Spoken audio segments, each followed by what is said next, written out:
Okay, folks, we are back again to finish off the list 10 through 1. Here we go. Let's start with the runner-up for this tiers episode. So, runner-up idea. Okay, we take all the spoofers in the game and we just turn them into Team Rocket. Now, Team Rocket, their Pokemon just go crazy in the gym. They don't listen to them. Their Pokemon's deleted from them. Whatever happens to them, we don't care. Okay, number 5 is gonna be leaderboards. This happens with a lot of competitive games. I don't know how this is not has been introduced into the game yet, but I'd like it by your city, and then your state or your province, and then your country, and then overall the world. And then also if it could be sorted by teams, and also overall, that would be cool as well. I have made up a little leaderboard, just like the top 5 players in my particular city. Here's how it looks for each individual team, somewhere around here. And then I'm going to make an overall one, which is regardless of the team you're on. And it's kind of like the Elite Four of our city. So something like that, but on a way bigger scale, so we can just incorporate all the players and just see where we're ranked throughout the world. Number 4, introduce a PokeNav system like you would have seen in Generation 3. So for those of you who didn't play, the PokeNav was a way for you to talk to people that you've already battled with. They would tell you, they would just check in with you every now and then. They would also say, hey, I want a rematch, and you can go play them again.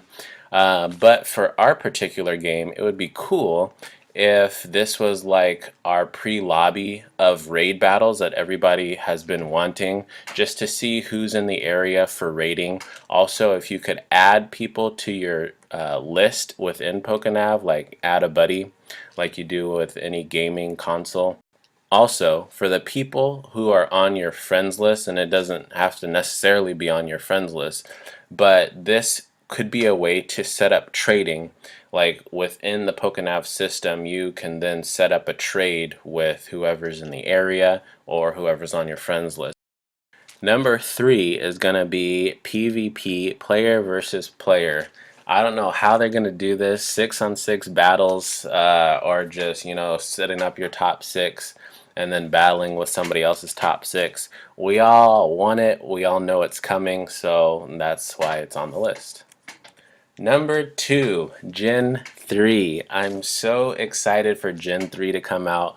Reversal just released a video talking about how in the latest APK data mines, the information for Gen 3 has been updated. So they've added the species for Gen 3, and they've also added the candies for Gen 3. They haven't added the sprites or anything like that, or the sounds or the new moves, but at least we know it's coming down the road pretty soon. So maybe late September, maybe late October.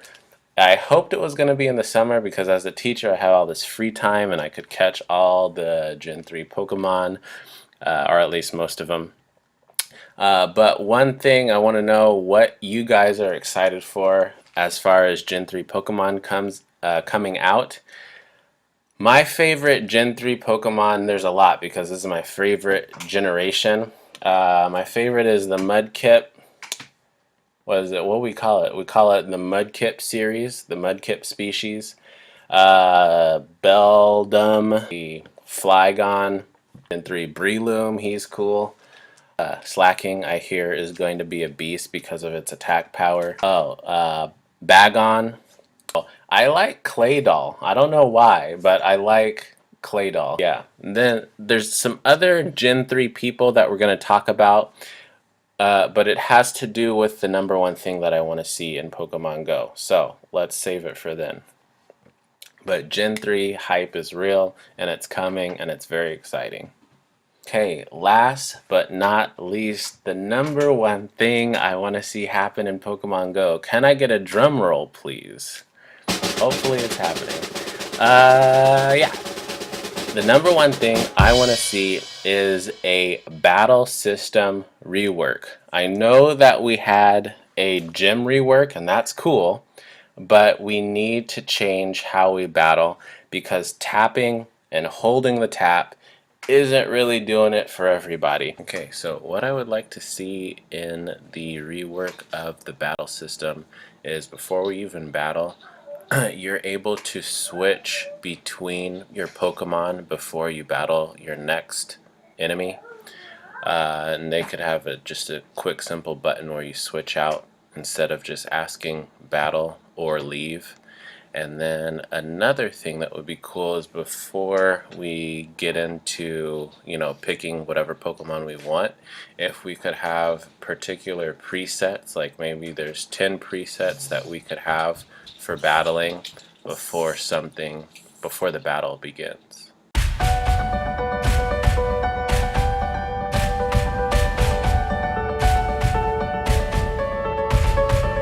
So a couple things, one specific thing we need to see in the battle system rework is first and foremost status effect changes.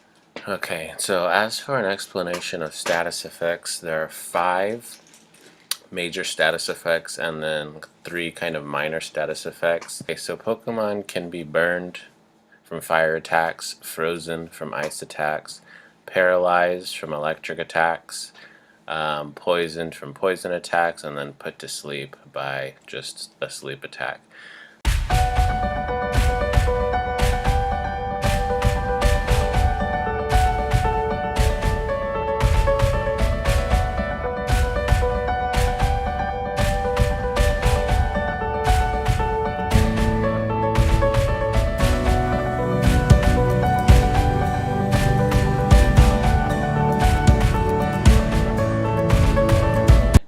If they can't do like some big major change to the game that's something other than tapping or holding for a charge move, they could at least add one extra button, which would be like your status effect button.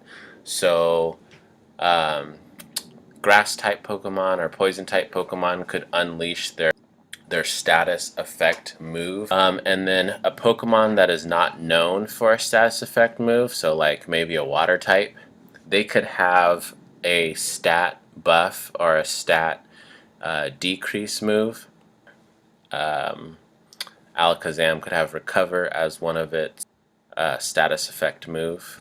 So this additional button could just be a one-time move where you tap it once and you have the chance to have the status effect happen.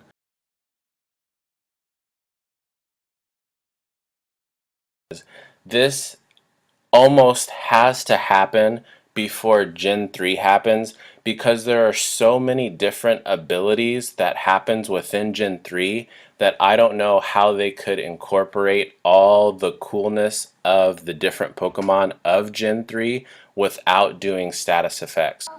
2 Pokemon that have really cool abilities in Gen 3 is Kecleon and Castform.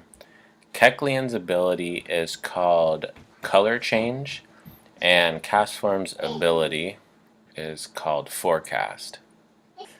Color Change allows Kecleon to change its type. So Kecleon starts off as a normal type, but as soon as it's attacked with something like, let's say, Fire Fang, it will change into a fire type. While it's a fire type, if you happen to switch out your fire type Pokemon for a water type and hit it with Aqua Jets or whatever, Water Pulse, whatever you have, it would then change to a water type Pokemon. Castform, like I said, his ability is called Forecast, and this ability allows Castform to change with the environment. So in Gen 3, the battle, whatever battle you're engaged in, it could start raining, the sun could start shining, it could start hailing, and let's see, there could also be a sandstorm, and I think that's it.